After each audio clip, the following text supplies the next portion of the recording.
Alléluia. Je vous salue dans le puissant et dans le précieux nom de notre Seigneur Jésus-Christ ce matin. Que le Seigneur vous bénisse. Comme vous-même, vous pouvez le constater, les temps sont très avancés. Nous sommes vraiment au seuil vraiment de son retour qui est vraiment imminent. Et nous voulons vraiment lui confier toutes choses. En tout cas, mon cœur s'est réjoui vraiment ce matin de vous voir parce que ça fait un petit temps quand même que nous ne sommes pas vus le week-end passé. J'étais à Marseille où j'ai pu communier avec les frères. Donc, vous avez appris la nouvelle. C'est que l'homme de Dieu est entré dans le repos éternel. L'homme de Dieu est entré à la maison. Voilà. Mais que nos cœurs ne se troublent point. Comme il est dit, croyons en Dieu et croyons aussi dans le Seigneur Jésus-Christ. Voilà, Dieu fait toutes choses bonnes. Alléluia. Amen. Dieu fait toutes choses bonnes. Voyez-vous, l'homme de Dieu a fait ce qu'il devait faire. Parce que beaucoup de gens regardent souvent à l'homme. Voyez-vous. Parce que lorsque nous lisons Matthieu 24, 45, on peut même commencer à partir du verset 42 jusqu'au verset 47. Il est dit, quel est ce serviteur fidèle et prudent que son Seigneur, lisons cela, si vous le permettez, par la grâce de Dieu, avant de commencer. Parce que il ne faudrait pas que le cœur des uns et des autres soit troublé par rapport à ce que nous entendons ça et là. Voyez-vous, il est dit, à partir du verset, Matthieu 24, lisons à partir du verset 42. Il est dit, veillez donc. Ce n'est pas en vain, on dit veillez. Amen. Il est dit veillez. Donc c'est ce que nous comptons faire. Mais nous disons aussi que Dieu nous veille. Amen. Donc il est dit veillez. Puisque vous ne savez pas quel jour votre Seigneur viendra. On ne le sait pas. Donc nous faisons quoi? Nous veillons. Maintenant vous voyez que tout de suite après, il a mis, c'est pourquoi, voici, vous aussi, tenez-vous prêts, car le Fils de l'homme viendra à l'heure où vous n'y penserez pas. Amen. Il viendra à l'heure où vous n'y penserez pas. Maintenant, après vous l'avez dit, il a dit, mais vous voyez que ça se suit. On nous dit de veiller. Et on nous dit, on ne sait pas à quelle heure le Seigneur Jésus-Christ va revenir. Maintenant, tout de suite après, il dit, quel est donc le serviteur fidèle et prudent que son maître a établi sur les autres serviteurs pour donner leur nourriture. C'est-à-dire, pour nous donner, lui, sa nourriture, leur nourriture, au temps convenable. Asseyons-nous. Vous avez vu, vous voyez comment ça se suit? Et il nous a dit, veillez, veillons. Ensuite, nous ne savons pas à quelle heure le Seigneur va venir nous chercher. Maintenant, il nous dit, mais qui est ce serviteur fidèle et prudent que Dieu a établi sur les autres serviteurs pour que celui-là puisse nous donner de la nourriture au temps convenable? Ce n'est pas l'homme lui-même en soi qui est important, mais c'est la nourriture. C'est la nourriture que cet homme-là donne, c'est celle-là qui est importante. Remarquez qu'au temps de Jean-Baptiste, il a été dit que c'est Jean-Baptiste qui doit présenter. Alléluia. Une épouse, ou une épouse, je peux dire une épouse irréprochable au Seigneur. Mais quelle épouse Jean-Baptiste a présenté? Jean-Baptiste a dit simplement, Jean-Baptiste est le prophète, Jean-Baptiste a dit simplement, voici celui, l'agneau de Dieu, qui ôte le péché du monde. Et tous ses disciples sont allés vers lui. Jean-Baptiste est parti, mais quelle épouse Jean-Baptiste a présenté? Jean-Baptiste n'a présenté personne. Amen. Alléluia. Jean-Baptiste a seulement donné le message. Frère Branham aussi, il lui a été donné un message. Amen. Il a dit, c'est lui qui doit ramener le cœur des enfants vers les pères. Mais c'est le message. Ce n'est pas l'homme. L'homme a fini sa mission, l'homme est allé se reposer. Amen. Jean-Baptiste avait fini sa mission, Jean-Baptiste est allé se reposer. Frère Branham a fini sa mission, il allait se reposer. Frère Franck a fini sa mission, il allait lui aussi se reposer. Mais le message qu'il a distribué dans le monde entier et continue toujours à être distribué. Et on dit, quel est ce serviteur fidèle et prudent qui distribue cette nourriture-là? Que son maître trouvera en train. Mais la nourriture est en train d'être distribuée. Il y a encore les mercredis, les samedis et les dimanches, cette nourriture est en train d'être distribuée. C'est lui qui distribue cette nourriture. Il y a encore les prédications qui vont être prêchées jusqu'au retour du Seigneur. Donc c'est la parole de Dieu, c'est celle-là que vous devez regarder, mais pas aux hommes.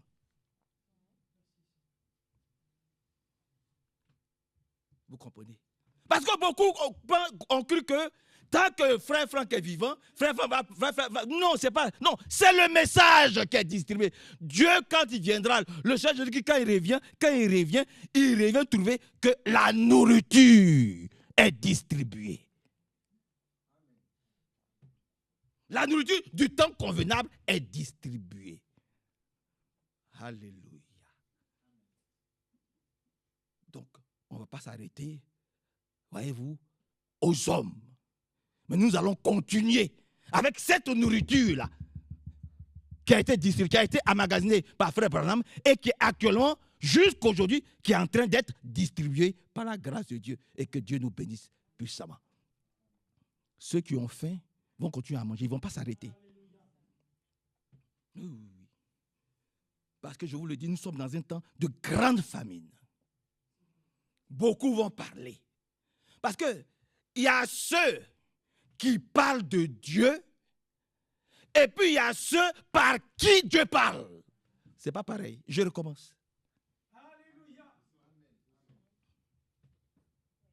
Je recommence. Il y a ceux qui parlent de Dieu. C'est bien beau de parler de Dieu. Ils ont lu des brochures, ils ont lu des lettres circulaires, ils ont lu quelques passages de la Bible, et puis ils parlent, ils recrachent ce qu'ils ont lu. Et puis il y a ceux par qui Dieu lui-même parle. C'est pas pareil. Et frère Franck, frère Branham, et tous ceux qui sont dans ce message, qui ont été établis par Dieu. Dieu parle par eux. Et ceux qui ont faim vont continuer à écouter la parole de Dieu. Ils ne vont pas s'arrêter. À l'homme. Parce qu'ils ont toujours faim, ils ont toujours soif. D'ailleurs, quand tu as faim, tu manges ce qu'on te donne. Lisons. Je crois que c'est dans Proverbes. C'est dans le livre de Proverbes. Lisons. C'est dans Proverbes chapitre 27.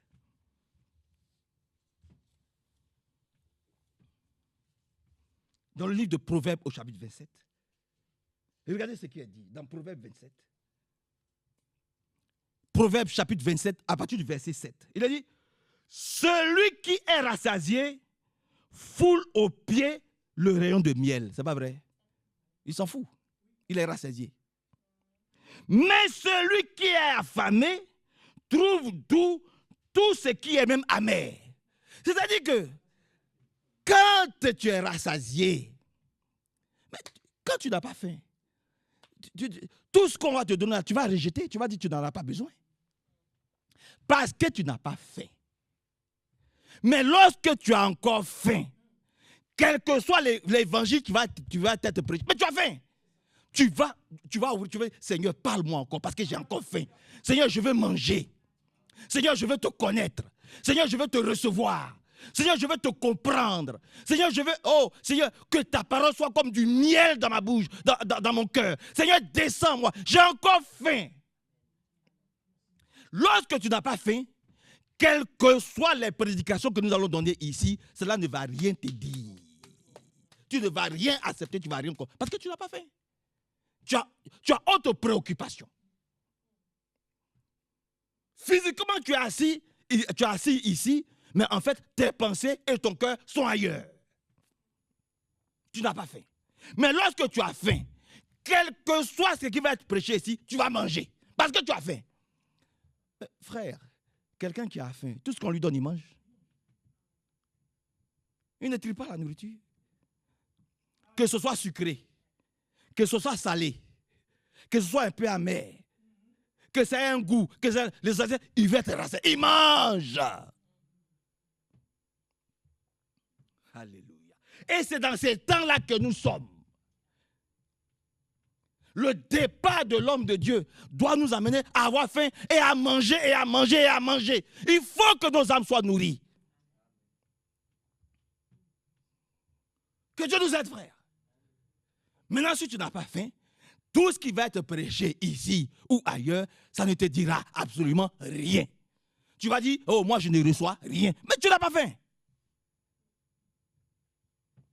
Mais si tu as faim, que ce soit sucré, que ce soit salé, que ce soit amer, que ce soit doux, quel que soit ce que c'est, tu vas manger. Que Dieu nous bénisse et que son grand nom soit loué et exalté. Dieu est le garant des paroles qu'il met dans le cœur et dans la bouche de ses serviteurs. Vous comprenez, frère? Dieu est le garant des paroles qu'il met dans la bouche de ses serviteurs. Et Dieu est le garant de toutes les paroles qu'il a eu à mettre dans la bouche de son serviteur, notre frère Ewald Frank, et qu'il a pu écrire, et que nous soyons puissamment aujourd'hui nourris. Donc, nous ne sommes pas de ceux qui parlent de Dieu parce qu'ils ont lu, ils ont écouté, ils ont vu. Non, non, non. Nous sommes de ceux par qui Dieu parle. Et tous ceux qui auront faim vont trouver à manger et à boire. Et croyez-moi, Dieu, quand tu l'écoutes avec soin, quand tu l'écoutes avec le plus grand sérieux, tu verras que la parole qui te donne la nourriture, c'est de la nourriture de qualité. C'est de la nourriture de qualité. Allons, si vous le permettez, rapidement dans le livre d'Amos. Parce que je ne veux pas être long. Nous avons faim d'une nourriture de qualité. Une nourriture qui vient de la table de Dieu. Nous voulons manger à la table du Seigneur, pas à la table d'un homme. Dans le livre d'Amos, au chapitre 8, permettez-moi de trouver ça rapidement. Dans le livre d'Amos, au chapitre 8, il a dit quoi? Nous sommes dans ces temps, hein, frère.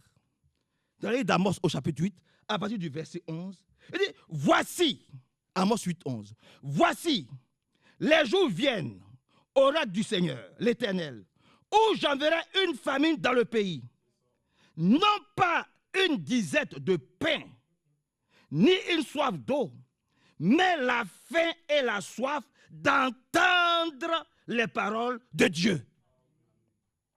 Est-ce que nous avons cette faim et cette soif? Est-ce que nous avons cette faim aujourd'hui d'entendre, de manger?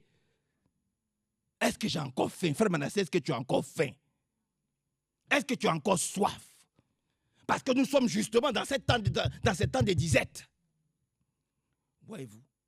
Où mon âme doit manger de la nourriture de qualité, de la nourriture solide, qui vient tout droit du trône de la grâce céleste. Que le Seigneur nous aide. Parce que nous savons qu'il a dressé une table devant nous. Une table de qualité, avec des mets succulents. Maintenant, si nous n'avons pas faim, nous allons fouler tous ces mets-là aux pieds. Mais sachez que cette nourriture qui nous a été donnée pour notre âme, vous ne la trouverez nulle part ailleurs qu'ici. Ah oui.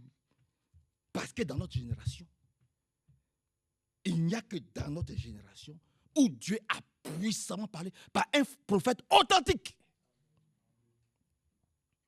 Et ensuite, pour que nous ne soyons pas embrouillés, il nous a donné un serviteur fidèle et prudent qui a distribué cette nourriture dans ce temps convenable dans lequel nous sommes. Alléluia. Vous comprenez, frère? C'est ça qu'il s'agit. Dieu fait toutes choses. C'est-à-dire que Dieu, il fait toutes choses bonnes en son temps. Remarquez qu'au temps de Joseph, comme nous l'avons déjà dit, il a permis à ce que Joseph passe par des épreuves terribles, par des tempêtes de la vie inimaginables. Mais c'était dans quel but?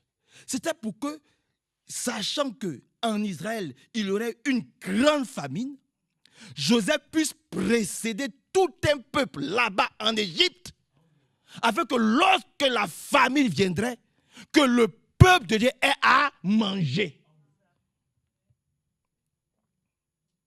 Et quand ses frères ont commencé à regretter leur exemple, et ils ont bien fait de regretter, il a dit non, ne vous plaît, c'est Dieu qui a permis que cette situation ait lieu. Parce qu'il savait qu'il devait avoir une famine. Il fallait qu'il y ait un prophète en Égypte pour que mon peuple ne meure pas de faim. Alléluia. Gloire à Dieu.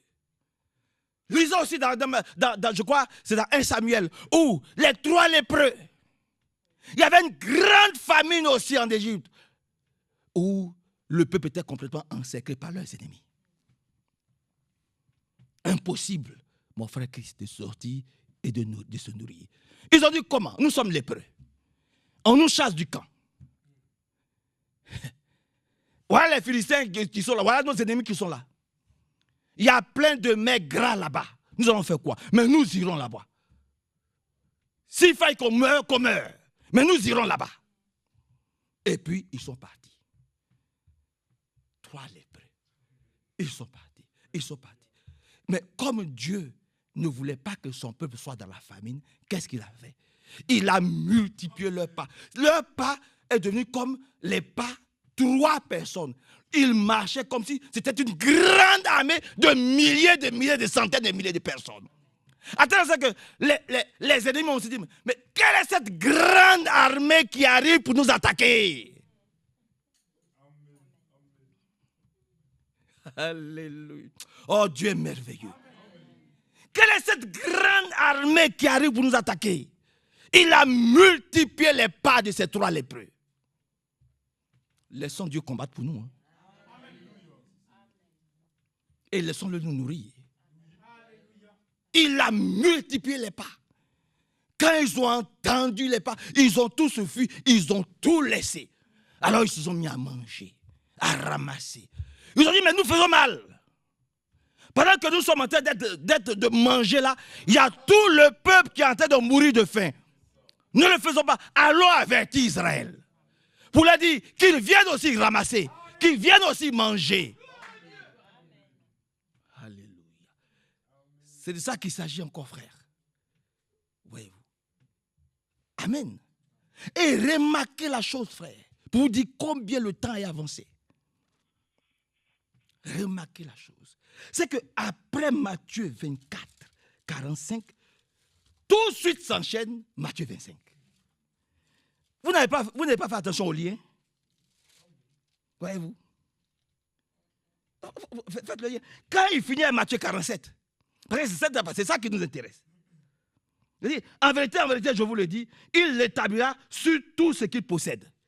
Maintenant, regardez le premier verset de Matthieu 25. Il dit, alors, c'est une suite.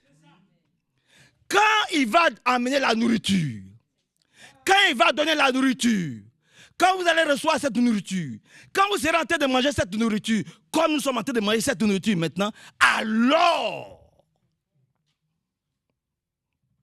alléluia, c'est lié. Et beaucoup de gens ont manqué cette correspondance. Ils se sont arrêtés à Branham. Ils ont dit, nous ne croyons pas au ministère de Frère Franck. Ils ont manqué ce alors-là. Ce alors-là. Il y a beaucoup de gens qui n'ont pas fait attention à ce alors-là. On dit, quel est ce serviteur fidèle et prudent qui est établi sur les autres serviteurs pour la distribution de la nourriture au temps convenable? Alors, ce sera comme 10 vierges. Oui. Alors, ce sera comme 10 vierges. 5 folles, 5 vierges. Oui. Mais c'est ce serviteur fidèle, c'est parce qu'il a distribué la nourriture. C'est après avoir distribué cette nourriture que alors, maintenant, cette nourriture-là, va pouvoir, on va voir ceux qui ont mangé et ceux qui n'ont pas mangé. Ceux qui ont raté la correspondance. Ceux qui se sont arrêtés à Branham. Ceux qui nous ont traités de franquistes. Ce que nous ne sommes pas. Ils ont raté la correspondance. Ils ont dit, oh, ce sont des franquistes. Ils suivent frère Franck. Frère Franck. Non. Nous suivons la parole de Dieu. Nous suivons Jésus-Christ. Nous suivons Jésus-Christ. Voilà. Nous ne suivons pas l'homme Franck. Non. Nous suivons Jésus-Christ. Mais nous sommes dans le message, dans la nourriture. La nourriture, là. La nourriture qui nous a donné au temps convenable, là. C'est cette nourriture-là qui dit, alors, si vous l'écoutez, si vous la mangez, comme elle est, qu'elle soit sucrée, qu'elle soit amère, ayez faim, mangez-la. Alors, vous serez comme des vieilles sages qui ont de l'huile en réserve. Maintenant, ceux qui ont raté le alors, là, qui ont raté la correspondance, qui se sont arrêtés à Matthieu 24, 47, ils n'ont pas suivi le alors, là. Ils ont mis le message à côté. Ils ont traité les autres des franquistes. Mais vous n'avez rien compris. Que Dieu ait pitié de nous. Ils ont raté le alors de Matthieu 25. Parce que c'est lui, le serviteur fidèle et prudent. C'est cette nourriture qui est distribuée là. C'est ça qui amène le alors.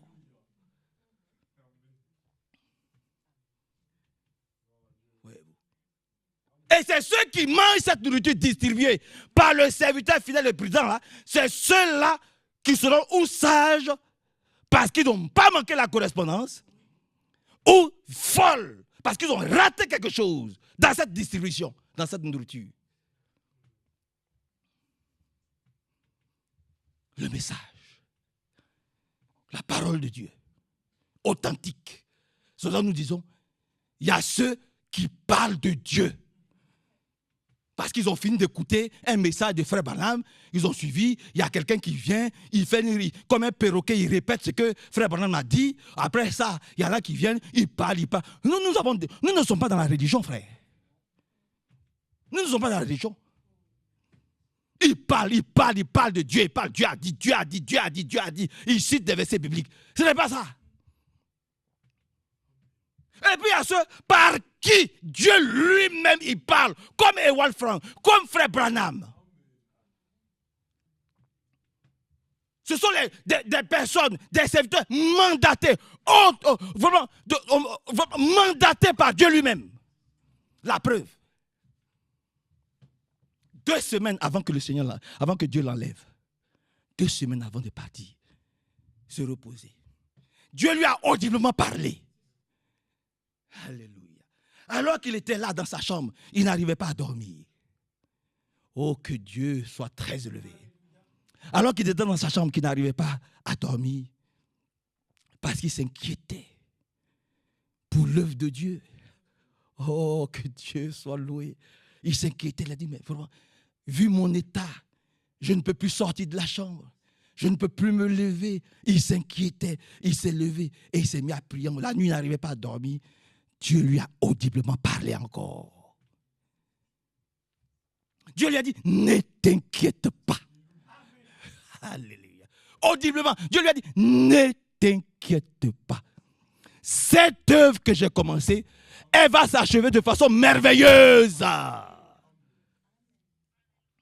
Dieu lui a dit, ne t'inquiète pas, mon serviteur. Parce que cette œuvre que moi, Dieu, pas toi, frère Franck, mais que moi, Dieu, j'ai commencé, je vais l'achever de façon merveilleuse.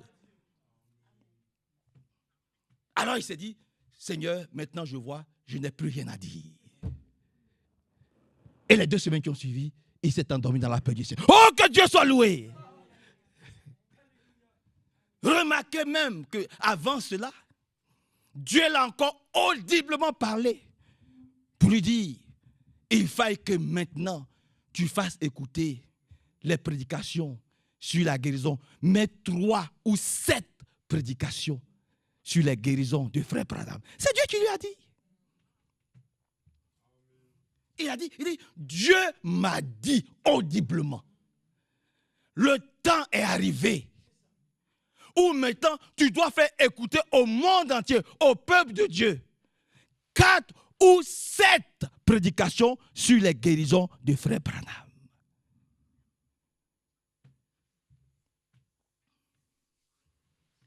Qui Dieu parle audiblement comme ça aujourd'hui? Dites, à qui Dieu a parlé audiblement dans ces temps du soir? À qui? C'est à son serviteur. Et c'est ce qu'il a fait. Et que nous sommes tous témoins ici, que nous avons écouté. Donc, au soir de sa vie, Dieu l'a encore parlé 2 fois. Audiblement. Alléluia. Et il est rentré dans la gloire tranquillement. Par la grâce de Dieu. Donc, c'est la parole, nous, que nous suivons. La parole qu'il a laissée. Le message prêché. Les bandes que nous écoutons. Les bandes de 1970, les bandes de 1980, les bandes de 1900, c'est cette parole-là, c'est celle-là que quand le Seigneur reviendra, il le trouvera en train de faire ainsi. C'est lui, c'est le message. Dites un grand amen à ça. Quand le Seigneur reviendra, ce n'est pas frère Franck physique, mais ce sont les bandes. Parce qu'il a été dit au frère Branham, alléluia, toi Branham, emmagasine les bandes. Amen. Et au même moment, il a été dit à frère Branham, le temps pour toi dans cette ville est terminé. Bientôt je t'enverrai de ville en ville pour la distribution de la nourriture. Amen. Pour la distribution de la nourriture. Et puis un jour, le Seigneur permet que lui et frère Franck et frère Branham se rencontrent. Frère Branham lui dit, le Seigneur ne t'a rien dit. Il a dit, si. Le Seigneur m'a dit que je dois me préparer pour la distribution de la nourriture. Alors j'ai commencé à magasiner. Il a dit, non, ce n'est pas la nourriture. Ce n'est pas les pommes de terre et tout ça. Non. Ce sont les bandes que moi aussi, il m'a dit d'emmagasiner. Ce sont ces bandes-là que je dois te remettre. Pour que toi, tu les distribues. Donc ce n'est pas Branham homme, c'est le message.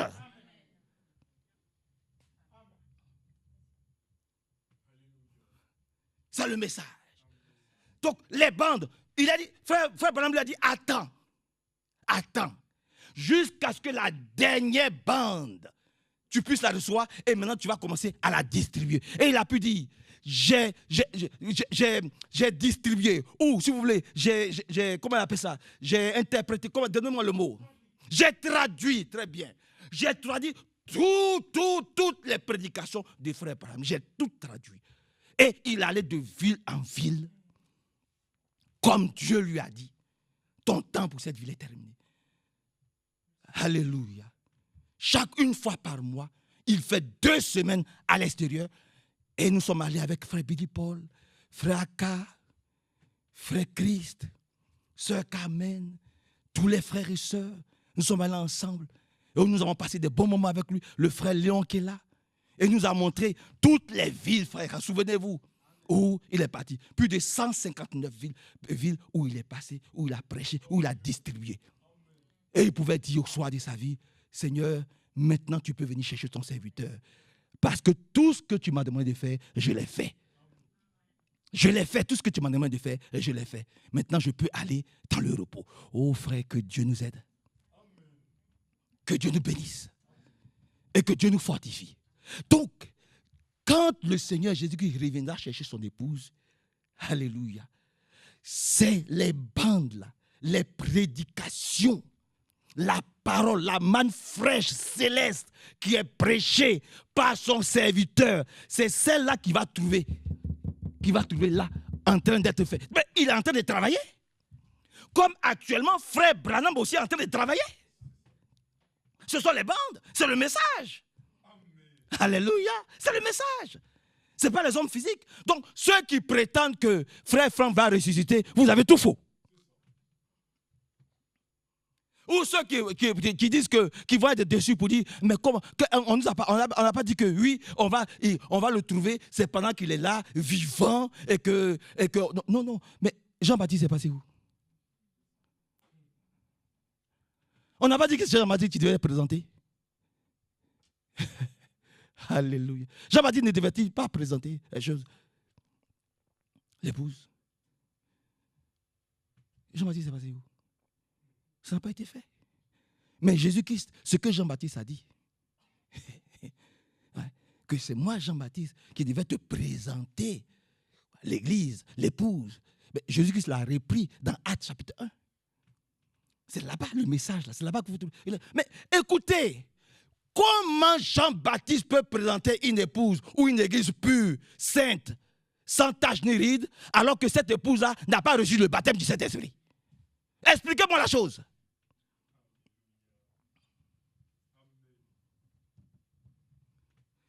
Comment Jean-Baptiste, prophète, l'Élie de son temps, peut présenter une église ou peut présenter des frères qui n'ont pas reçu le baptême du Saint-Esprit? Ce n'est pas possible. Il fallait que le Seigneur lui-même vienne et que lui-même parte. Et il a dit, c'est dans Actes chapitre 1, à partir du verset 4 à 8.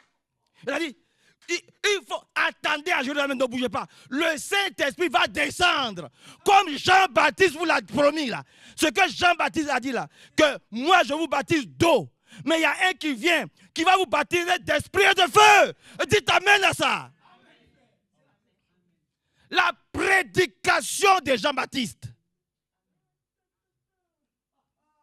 La prédication de Jean-Baptiste qui a dit au peuple de Dieu, attendez, vous devez recevoir le baptême du Saint-Esprit et de feu. Moi, je ne vous baptise que d'eau, mais il y a un qui vient après moi. C'est lui qui va vous baptiser de feu et de Saint-Esprit. Cela n'a pas été fait au temps de Jean-Baptiste. Puisqu'il est mort, il a été décapité. Mais cette parole-là, elle est restée vraie parce qu'elle est sortie de la bouche d'un prophète. Et ils ont cru à cette parole. Quoique, de temps en temps, ils doutaient. Mais pourquoi ont-ils douté? Pourquoi ont-ils douté? Alléluia. Quoi qu'ils marchaient avec Jésus-Christ, c'est-à-dire, ils n'étaient pas sûrs de ce qui se passait. Il a fallu que le Seigneur soit crucifié, qu'il soit enseveli et qu'il ressuscite. Alors Pierre et Jean ont couru, ils sont allés jusqu'à la tombe. Ils ont vu que le tombeau était vide. Alors ils ont commencé à croire que ce qu'il a dit c'est vrai. Mais Jean-Baptiste lui avait fait une promesse du baptême du Saint-Esprit et de feu. Et ce baptême de Saint-Esprit et de feu a trouvé son accomplissement après le départ du prophète Jean-Baptiste. Le jour de la Pentecôte, cette prédication a trouvé son accomplissement. Le jour de la Pentecôte. Ils ont été baptisés de feu et du baptême du Saint-Esprit. Comme le Seigneur lui-même l'avait promis, l'avait aussi dit. Et Pierre de la maison de Corneille, il reprend la prédication de Jean-Baptiste. Il a dit, Jean-Baptiste n'a-t-il pas dit? Alléluia. Qu'ils seront tous baptisés du Saint-Esprit. Alors recevez cette promesse du prophète. Soyez baptisés du Saint-Esprit. Jean-Baptiste reprend cela. Et l'apôtre Pierre reprend cela. Vous êtes avec moi? Mais est-ce que vous êtes là? Donc, ne voyez pas l'homme. Alléluia. Mais voyez l'acte du Saint-Esprit. Ce que Jean-Baptiste a dit a trouvé son accomplissement dans la vie des apôtres et des prophètes. Jean-Baptiste l'a dit, mais cela ne s'est pas fait au temps de son vivant. Ça s'est fait après sa mort. Alléluia. Voyez-vous, que Dieu nous bénisse, que son nom soit très élevé, glorifié et exalté. Donc, frère Franck, physiquement, il est allé à la maison, il allait se reposer. Parce que Dieu a trouvé bon que son serviteur aille se reposer. Comme Jean-Baptiste aussi est parti. Alléluia. Parce que sa mission a été achevée. Comme Moïse aussi. Lorsqu'il a achevé son œuvre, Moïse est allé se reposer. Comme Josué aussi. Lorsqu'il a achevé son œuvre, Josué est parti se reposer. Comme Élie, le Tishbite. Quand il a fini son œuvre, il est monté au ciel. Alors il y a eu un certain Élysée qui a repris le flambeau. Amen. Maintenant, aujourd'hui, si quelqu'un vient vers vous pour vous dire, c'est moi que Dieu a établi, c'est moi qui suis le remplaçant de Frère Franck, méfiez-vous. C'est faux. Frère Franck n'a pas de remplaçant. Il n'y a pas quelqu'un qui va venir achever l'œuvre. L'œuvre est déjà en train d'être achevée par Dieu lui-même. De la même façon qu'au temps de Jean-Baptiste, Jésus-Christ lui-même a fait la chose parfaite. Jusqu'à ce qu'il parte. De cette même façon, Dieu viendra lui-même achever parfaitement son œuvre, comme il a dit, de façon audible à son serviteur. Il y a seulement 2 semaines que le Seigneur ajoute sa bénédiction à sa parole. Amen. Que Dieu nous aide. Et que ce nom soit glorifié, exalté, célébré et très élevé. Dans Ésaïe 55,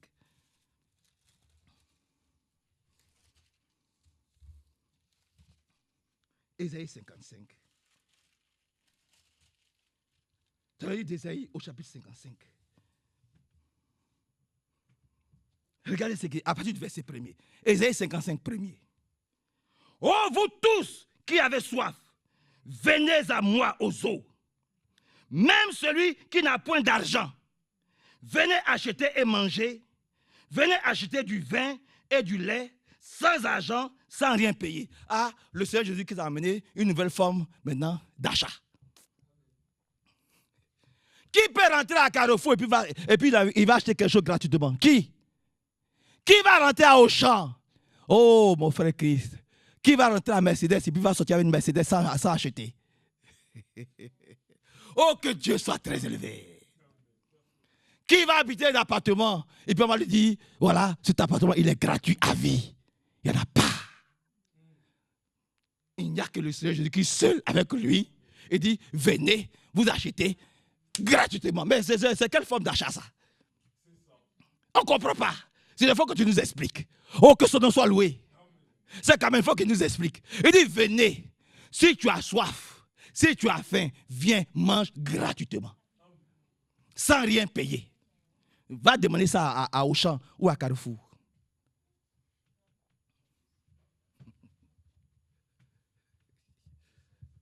Il n'y a que lui seul qui peut faire ces choses merveilleuses. Avec lui, c'est gratuit. Tu as faim, tu viens, tu manges gratuitement. Tu as soif, tu viens, tu bois gratuitement. Sans rien payer. Que Dieu soit loué, exalté. Il dit, mais pourquoi peinez-vous pour ce qui ne rassasie pas? Écoutez-moi donc et mangez ce qui est bon. Il n'y a que Dieu seul qui est bon. Venez manger. Je vais vous montrer. Je vais vous montrer ce qui est bon. Alléluia. Il dit, écoutez-moi donc et mangez ce qui est bon. Et vous vous délecterez de mes succulents. Tendez l'oreille et venez à moi. Écoutez et votre âme vivra. Oh Seigneur, aie pitié de nous ce soir. Que notre âme puisse vivre. Que notre âme puisse manger de la nourriture solide. Oui. Que notre âme puisse manger de la nourriture solide. Il a dit, alors, ceux qui ont mangé la nourriture solide, la nourriture de qualité, la nourriture pure, qui sort d'une bouche mandatée par Dieu. Pas des gens qui bavardent. Mais une bouche mandatée par Dieu lui-même. Alléluia. Alors, amen. Quand tu manges cette nourriture, alors tu es semblable à une vierge sage qui a de l'huile en réserve. Alléluia. Pourquoi? Mais parce que tu as faim. Et puis, tu sais où acheter, où faire tes courses. Tu sais où acheter ta nourriture. Tu n'achètes pas ta nourriture dans la saleté. Tu ne vas pas fouiller dans les poubelles des dénominations. Tu ne vas pas dans les réseaux sociaux pour chercher à manger du n'importe quoi. Tu sais où tu vas manger. Même quand c'est ta mère, c'est doux à ton palais. Amen. Même quand c'est sucré, c'est bon. Quand c'est salé, c'est bon. Quand c'est un peu amer, c'est bon. Amen. Tout est bon avec lui. Il dit, venez, je vais vous donner des mets succulents. C'est merveilleux ça. Venez, je vais vous donner des mets succulents. Il n'y a qu'avec lui où il y a des mets succulents.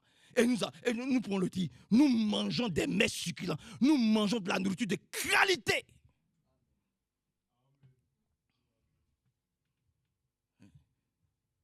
On ne mange pas n'importe quoi dans le message. Ce n'est pas n'importe quel message. C'est de la nourriture pure, sans levain. Alléluia. Oh, que Dieu soit... Mais écoutez, c'est tout à fait normal, mes frères. Puisque nous sommes à la table de Dieu lui-même. Vous pensez qu'à la table de Dieu, c'est n'importe quoi? C'est n'importe quel mets à la table de Dieu. Parce que ceux qui préparent les mets, ils reçoivent cette nourriture directement du trône de la grâce céleste. Ce sont des serviteurs par qui Dieu parle. Comprenez? Nous pouvons dire merci Seigneur, aujourd'hui et pour toujours. Dans les livres d'Ecclésiaste, permettez-moi de me dépêcher un peu. Dans les livres d'Ecclésiaste, Ecclésiaste au chapitre 10, dans les livres d'Ecclésiaste au chapitre 10,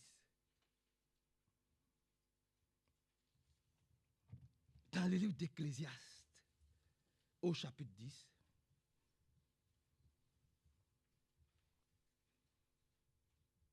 la parole de Dieu est notre nourriture et notre breuvage. Point. Nous n'avons pas d'autre breuvage, nous n'avons pas d'autre nourriture que sa parole. Dans Ecclésiaste 10, pour aller rapidement, prenons le verset 17, il a dit, heureux toi, pays dont le roi est un fils de noble, et dont les ministres mangent au temps convenable pour prendre des forces et sans beuverie. Alléluia. Heureux sommes-nous, nous qui mangeons des mets succulents à la table du roi. Heureux toi, pays dont le roi est un fils de noble et dont les ministres mangent au temps convenable. Oui, les ministres mangent au temps convenable. Avec 2 mains paresseuses, la charpente s'affaisse. Avec 2 mains lâches, la maison a des gouttières. On fait des repas pour se divertir. Le vin rend la vie joyeuse et l'argent répond à tout. Ne maudis pas un roi même dans ta pensée et dans ta chambre à coucher. Ne maudis pas un riche, car l'oiseau du ciel en emportera l'écho. La gentilité redirait ce que tu as dit. Oh, Seigneur, viens à notre secours. Pour que nous puissions toujours manger de tes mets succulents. Que nous puissions toujours demeurer vraiment dans ta parole. Écouter, comprendre, accepter, suivre, honorer tout ce que toi tu as dit. Nous remettons tout dans les mains du Seigneur. Que le Seigneur nous bénisse puissamment. Donc, nous ne voulons pas rater la correspondance, mes sœurs. Alléluia. Nous ne voulons pas nous inquiéter parce que l'homme de Dieu est parti. Ce n'est pas le premier qui s'en va. Moïse est parti. Alléluia. Parce que son mandat était arrivé à son terme. Le peuple ne s'est pas arrêté à la frontière. Dieu a choisi un Josué pour pouvoir faire en sorte que le peuple entre dans la terre promise. Alléluia. Vous comprenez, frère?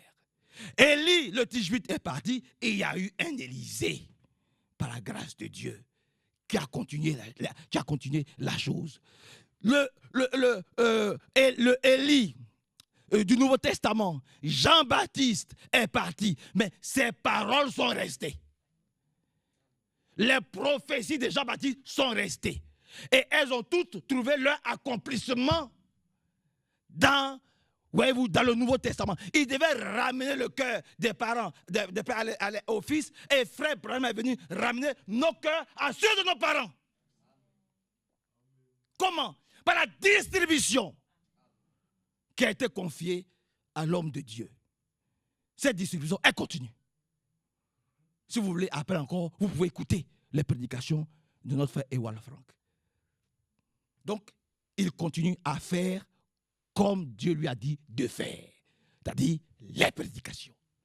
Elles vont se poursuivre, elles ne vont pas s'arrêter. Jusqu'au retour du Seigneur. Écoutons. C'est celles-là qui vont nous parfaire. C'est sa parole. Ce sont ces prédications qui vont nous préparer à la rencontre de notre Dieu. Que le Seigneur nous bénisse puissamment. Prions tous ensemble quelques instants, par la grâce de Dieu.